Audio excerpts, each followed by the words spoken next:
Good morning, traders. This is Perry. Welcome to StartupTrading.com. It is 12 minutes till 9 a.m. Eastern Time on Monday, April 21st.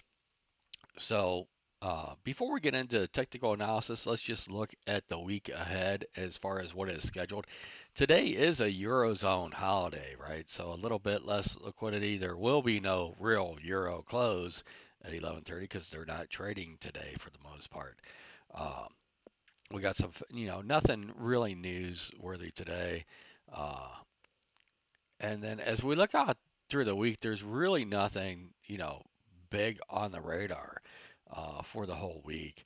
And then we are going to have Tesla after the bell on Tuesday, tomorrow after the bell. But they did warn on Thursday, if you guys remember. So I don't know if there's going to be anything to take out of this because they have already warned. So we'll see, what kind of guidance they give and stuff. But basically, this should be it has the potential to be, really nothing going on even, but you should prepare for it to be a 2 to 3 red star reporting event. Um, but with the warning that could be completely off the table. So if we look at Friday's session, right, we basically uh, traded between 441 half up to 450, and then on the Qs from 524 up to 531 on the SPY, and then basically on the cash market, the SPX, we spent most of the day in a 50-point range. The majority of the session was between 52.75 and 53.25. If we look at what that did to structure, we have some very small value areas for today. So that's going to be your churn and burn. And Thursday was kind of inside Wednesday. So we had that 2 day bonds once again overnight, right? We've got, if we were to open now, it would be a gap down below Thursday's lows. Um, Looking at positioning real quick, I do just want to point out if you look at the SPX, if you go down to the quarterly expiration, so you have to scroll down this sheet just a little bit here. Uh, but as you look at that June 30th expiration, that JPM short or JPM long puts, they're at 53.10 on the cash.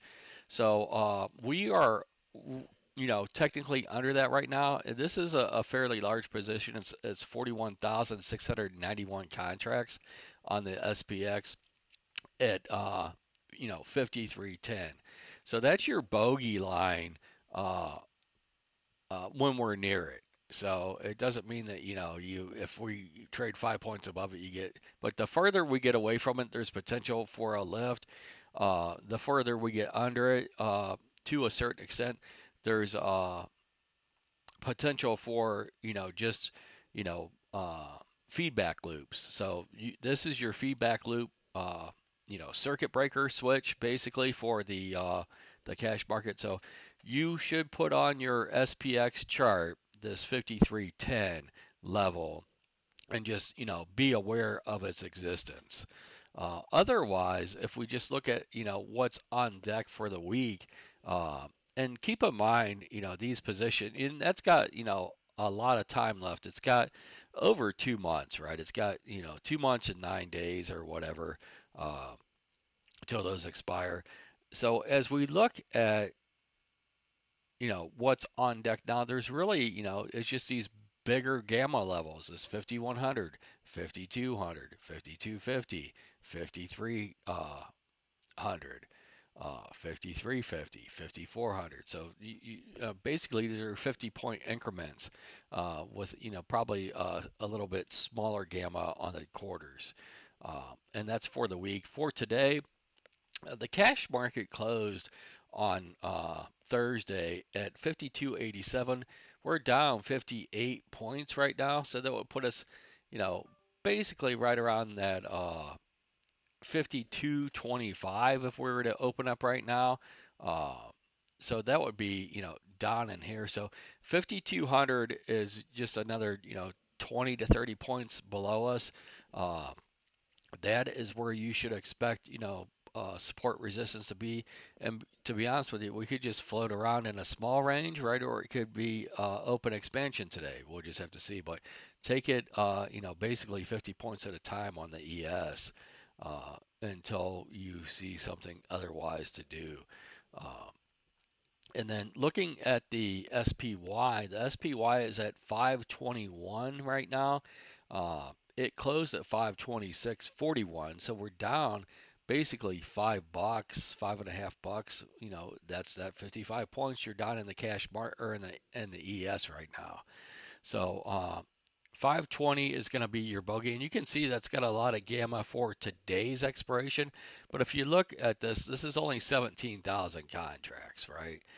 You've got basically 77,000 for the week at 500, and then you've got 67,000 on the week at 525. So 525 and 500 are your bigger levels at this point in time as we start the week off for the cash. So that's only going to be 40 points higher than we're currently trading for the ES. And then you have basically 210 points down to hit this 500 from where we're at right now.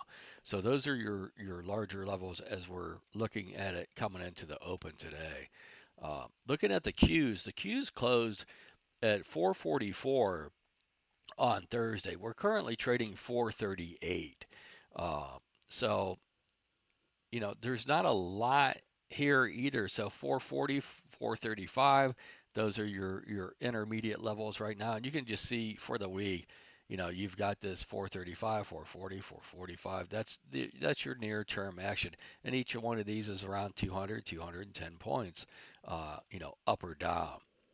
So as we look at, where we are, um, just on the untested points of control, 5306 is where we put in the point of control for Friday. We're, uh, 50 points below that at this point in time. And you can see that since we shot up back up here on this, whatever you think it was, short squeeze, retracement bid, whatever, on April 11th, I think we really need to, watch and mark that low for a retest.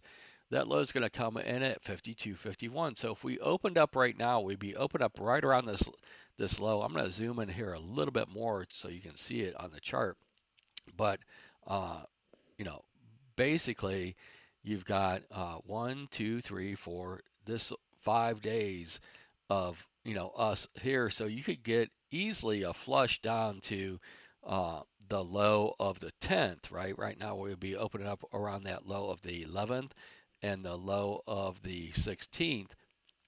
And then so the low of the 10th is going to come in right at 51.46. I don't know if we get all the way down there in the session, but we could definitely uh, put some action in down here below there. So we got 5 days that are kind of above us at this point in time, and only you know 3.5, 4 days. So it's almost a little equilibrium there.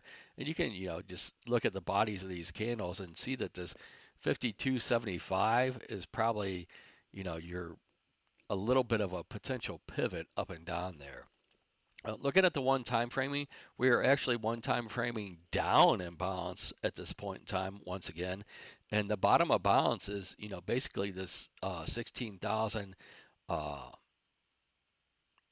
973 and then 49.40. So I don't know if we're going to get all the way down there before we put in a swing back higher.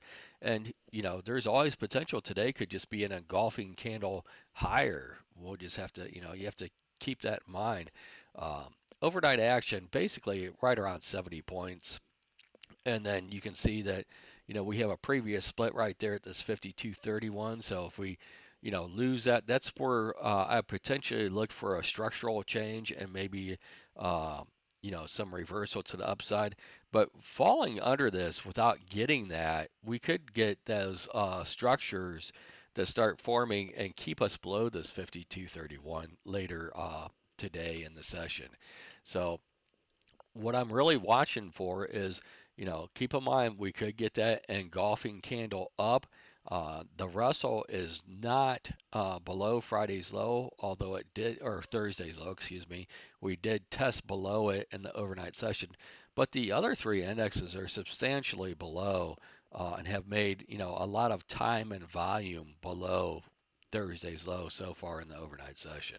So we definitely have, since hitting that swing high Thursday afternoon around 2, we definitely have a downtrend channel. You could kind of draw a loose one there if you want to and just see, watch that to be aware of.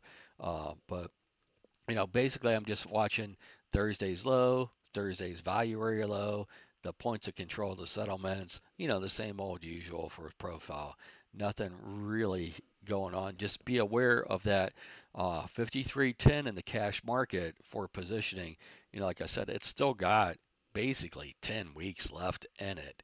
But that is a large, healthy position there, and the market maker is going to have to adjust when we're below it and when we're above it.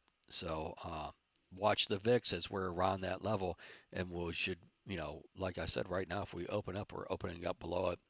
Uh, so that JPM hedged portfolio is completely hedged under there for about, 8 or 9% at least. I hope this finds you well.